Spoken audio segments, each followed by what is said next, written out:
அனைவருக்கும் வணக்கம். இன்னைக்கான வீடியோல நம்ம இந்தியா vs சவுத் ஆப்பிரிக்காக்கான இந்தியன் ஸ்குவாட் பத்தி தான் இந்த வீடியோ ஃபுல்லா நம்ம பார்க்க போறோம். நிறைய சர்ப்ரைசஸ் அண்ட் மிராக்கிள்ஸ் இருக்கு. அது எல்லாத்தையும் இந்த வீடியோ ஃபுல்லா நம்ம கிளியரா பார்க்க போறோம். சரி வாங்க வீடியோக்குள்ள போயிடலாம். ஃபர்ஸ்ட் ஆஃப் ஆல் ஒரு வழியா ஸ்குவாட ஃபைனலா அனௌன்ஸ் பண்ணிட்டாங்க. சில எதிர்பார்க்காத மூவ்ஸும் யங் பிளேயர்ஸையும் புதுசா ஸ்குவாட்ல எடுத்திருக்காங்க. இது எல்லாத்தையும் பத்தி கிளியரா பார்ப்போம். ஆஸ் யூசுவலா ஹர்திக் பாண்டியா தான் T20க்கு கேப்டனா இருப்பாரு. இது எல்லாத்துக்குமே தெரியும். பட் இந்த ஸ்ரீலங்கா சீரீஸ்ல ஹர்திக் பாண்டியா ஸ்குவாட்ல இருக்கிறப்பவே கைய கேப்டனா வச்சது கொஞ்சம் பேசும் பொருளா தான் ஆயிருக்கு. ஒரு செட் ஆஃப் பீப்புள்ஸ் ஹர்திக் பாண்டியாவோட அந்த இன்ஜுரி கன்சர்னை மைண்ட்ல வச்சு ஸ்கைட்ட கேப்டன்சி கொடுத்துக்கலாம் அப்படிங்கிற மாதிரி சொல்றாங்க. பட் ரீசெண்டா T20 வேர்ல்ட் கப்லயே நல்லா பெர்ஃபார்ம் பண்ணிட்டாரு. Both batting and bowling. எந்த இன்ஜுரி பத்தி பேசுறாங்கிறது கிளியரா புரியல. இன்னொரு சைடு என்ன சொல்றாங்க அப்படின்னா ஸ்கை அண்ட் கௌதம் கம்பீர் இடையில ஒரு நல்ல ரிலேஷன்ஷிப் KKR டைம்ல இருந்தே பில்ட் ஆயிருக்கு. அது கூட மேபி ஒரு ரீசனாக இருக்கலாம் அப்படின்னு சொல்லப்படுது. இன்னொன்னு ரீசெண்டா அவரு T20ல ஆஸ் அ கேப்டனா டீசென்ட் ரெக்கார்டு வச்சிருக்காரு. மேபி அது கூட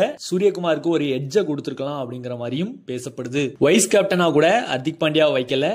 Shubman Gill both ODI and T20 ஃபார்மட்ல வைஸ் கேப்டனா சர்வ் பண்ண போறாரு. புதுமுகங்கள்னு பாத்துக்கிட்டோம்னா ரியன் பராக் எடுத்திருக்காங்க. விஜய் ஹசாரே டிராஃபில 7 ஹாஃப் செஞ்சுரிஸ் அடிக்க இவரோட நேம் ODI சீரீஸ்ல இருக்கு. டெல்லி ஸ்பீட்ஸ்டர் ஹர்ஷித் ராணாவோட நேமும் ODI சீரீஸ்ல சேர்க்கப்பட்டிருக்கு. அவர் இத பத்தி என்ன சொல்றாரு அப்படின்னா I hate the skills but Gautam பாய் changed my mind set in KKR அப்படின்ட்டு ஒரு ஸ்டேட்மெண்ட்டை விட்டுருக்காரு. இது ஓபனாவே தெரியுது. ஹர்ஷித் ராணா ஸ்குவாட்ல வர்றதுக்கு கௌதம் கம்பீரோட வாய்ஸ் கொஞ்சம் கண்டிப்பாவே இருந்திருக்கும். இன்டர்நெட்ல எல்லாருமே மென்ஷன் பண்ற ஒரு விஷயம் என்னன்னா ருத்ராஜ் கெய்க்வாட T20 அண்ட் ODI ரெண்டுலயுமே எடுக்கல. நல்ல பிளேயர், நல்ல ஃபேன் பேஸ் வச்சிருக்காரு. ரெண்டு ஃபார்மட்லயும் எடுக்கலனா கூட அட்லீஸ்ட் ஒரு ஃபார்மட்ல எடுத்துக்கலாம். பட் அவர் எடுக்காதது கொஞ்சம் சேடான நியூஸ் தான். ODIல KL ராகுல் அண்ட் ஸ்ரேயஸ் ஐயர் ரெண்டு பேருமே கம்பேக் கொடுத்திருக்காங்க. ஸ்ரேயஸ் ஐயர் கிட்டத்தட்ட 6 to 7 monthsக்கு அப்புறம் டீம் இந்தியாவுக்கு விளையாடுறாரு. ஓகே, இப்போ நம்ம கம்ப்ளீட் ஸ்குவாட பாத்துறலாம். T20 பாத்துக்கிட்டீங்கன்னா Suryakumar captain, Shubman Gill vice captain, SSV Jaiswal,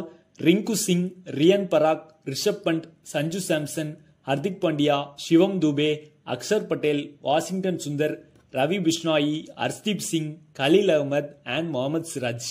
ODI பாத்துக்கிட்டீங்கன்னா ரோஹித் சர்மா, சுப்மன் கில், விராட் கோலி, KL ராகுல், ரிஷப் பண்ட், ஸ்ரேயஸ் ஐயர், சிவம் துபே, குல்தீப் யாதவ், முகமது சிராஜ், வாஷிங்டன் சுந்தர், ஹர்ஷ்தீப் சிங், ரியன் பராக், அக்ஷர் பட்டேல், கலீல் அகமது அண்ட் ஹர்ஷித் ராணா. ரெண்டு லெப்ட் ஹேண்டர்ஸ் எடுத்திருக்காங்க. போத் ஹர்ஷ்தீப் சிங் அண்ட் கலீல் அகமது ரெண்டுலயுமே விளையாடுறாங்க. ஐ மீன் ODI அண்ட் T20. கொஞ்சம் சர்ப்ரைசிங்கான நேமா வாஷிங்டன் சுந்தரோட நேம் ரெண்டு இதுலயுமே இருக்கு. கேம் டைம் அவருக்கு கிடைக்குமா, கிடைச்சாலும் அவரோட பெர்ஃபார்மன்சஸ் எப்படி இருக்குங்கிறத நம்ம பார்ப்போம். சோ இன்னைக்கான வீடியோ அவ்வளவுதான். கண்டிப்பா இந்த வீடியோ உங்களுக்கு இன்ட்ரெஸ்டிங்காவும் எக்ஸைட்டிங்காவும் இருந்திருக்கும் சொல்லி நம்புறேன். நம்ம சேனல்ல இந்த மாதிரி கிரிக்கெட் ரிலேட்டட் அப்டேட்ஸ் எக்கச்சக்கம் கொடுத்துட்டு இருக்கோம். அதுல உங்களுக்கு இன்ட்ரெஸ்ட் இருந்துச்சுன்னா மறக்காம சேனலை சப்ஸ்கிரைப் பண்ணி சப்போர்ட் பண்ணுங்க.